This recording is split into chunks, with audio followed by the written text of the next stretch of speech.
They are a part of the NFC East. Last season went 6-11. Their head coach, Brian Dable, as we know, in his third season, no playoffs last year for the G-Men. They are 14-1 to win the division. Longest odds in the division to win the NFC, 66-1. To win the Super Bowl, 150-1. To make the playoffs, plenty of plus money. Yes is 4-1. No is minus 550. So where do we start with the Giants? I guess Malik Neighbors, great draft pick out of LSU. Tweaked his ankle recently, but apparently he's day-to-day, so nothing serious there. They have Danny Dimes, Daniel Jones. When he's not a quarterback, go down to your local Nationwide insurance company and talk to Daniel Jones. He'll hook you up with a great policy. He signed a $160 million contract. But when you look at that, it's not monster money. I think the Giants sort of had to do this.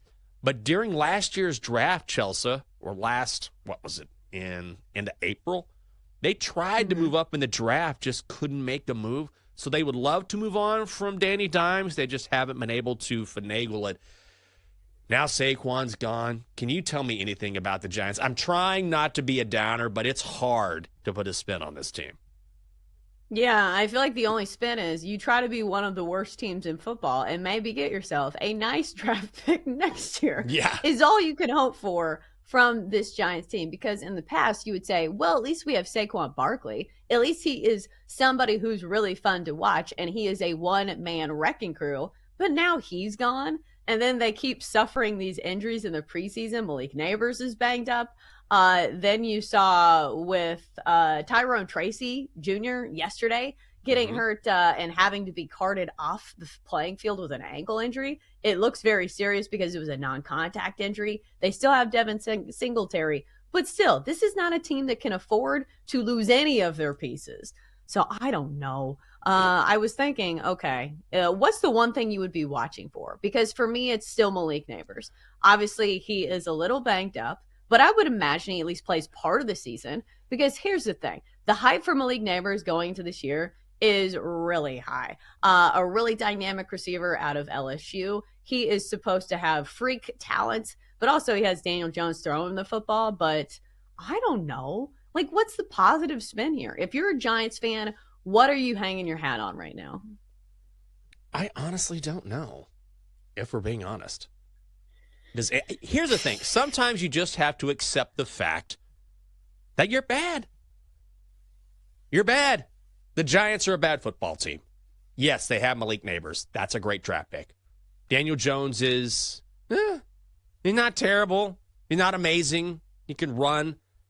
They improved their line a little bit in the offseason. They've tried that over the past few seasons. Hasn't really worked. Didn't Darren Waller retire and start making a music video about his ex? That tells you all you need to know. Tommy DeVito, I want to see Tommy DeVito take over midseason for whatever reason. I want to see him have a 2-touchdown, 3-interception game and then sign some breadsticks at an Italian joint in Hoboken during the week. That's what I want to see from Tommy DeVito this year. If you look, Kayvon Thibodeau, there's a positive, huh? He was very good last year. Yes, Brian Burns, they brought him in. Now, Wink Martindale is gone. He was butting heads with Brian Dable. But the secondary is pretty weak. So I guess the positive is, okay, man, I'm really struggling here. They control the ball on offense. They don't turn it over. Malik Neighbors is great. And whatever they lack in the secondary, they can make up for with their front. Their defensive front is pretty strong with Dexter Lawrence and Thibodeau and Burns. And so maybe they pressure opposing offenses enough to keep games close.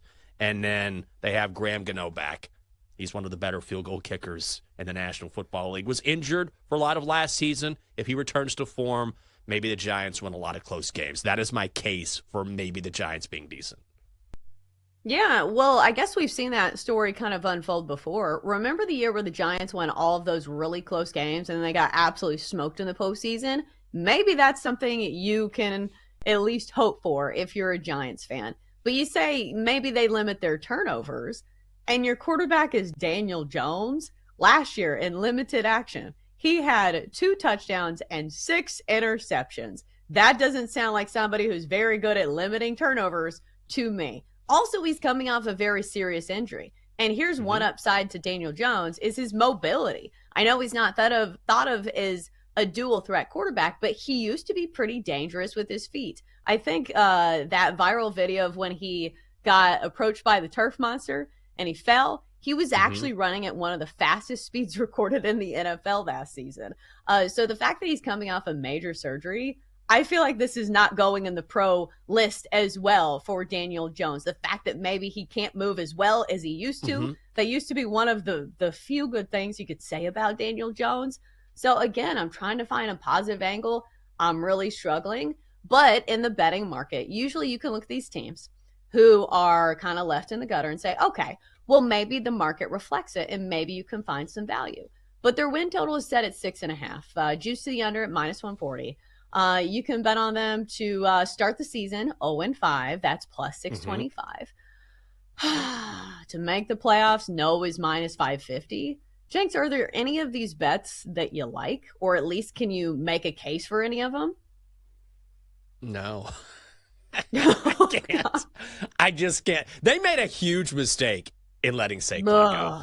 They made a huge mistake, and I get it. I understand that you don't want to pay a premium for running backs in today's NFL. But two things. Number one, I don't think Saquon Barkley is your average running back. He's one of the best in the game and has carried you guys, by the way, on offense for years despite injury. Number two is context matters, and the context is you don't have anybody else. Yeah, you drafted Malik Neighbors, but you don't have anybody else. Like, you needed something on offense, and now you have Devin Singletary because he knows Brian Dable from their time in Buffalo. But his rushing yardage prop this season is 725.5. So you're not going to have much of a ground game. You should have kept Saquon Barkley, and you screwed up. And now you got Danny Dimes, Tommy DeVito running around, Devin Singletary, Waller's retired, and you got Malik Neighbors and maybe a decent offensive line. Giants stink. And they know they stink. So sometimes that's just the way it is. Should have kept. But it sounds like you've been at camp. What is the early look on Malik Neighbors? I know a lot of people are super excited about him. Yeah, he has come as advertised. I mean, he's very mature. I think for a young man of his age, I think he's about 21. Speed, quickness. I mean, how nice has it been to see a receiver constantly get behind the defensive secondary? And I'm not just talking the Giants' defensive secondary, which, as I mentioned before, is something still of a question mark. But when the Detroit Lions were here for the joint practices in the first preseason game, Neighbors was getting open. And he was getting open by a lot. So that was good to see. And, I just think, this guy, if you're looking for somebody for fantasy football, you want to get him on your team because I think he's going to have over 100 targets. I could see him posting 1,000 yards if he stays healthy and everything clicks in the passing game. I mean, he is legitimately he's exciting to watch. He's, if I dare say, better than what I recall Odell Beckham being as a junior. And Odell Beckham was pretty special. So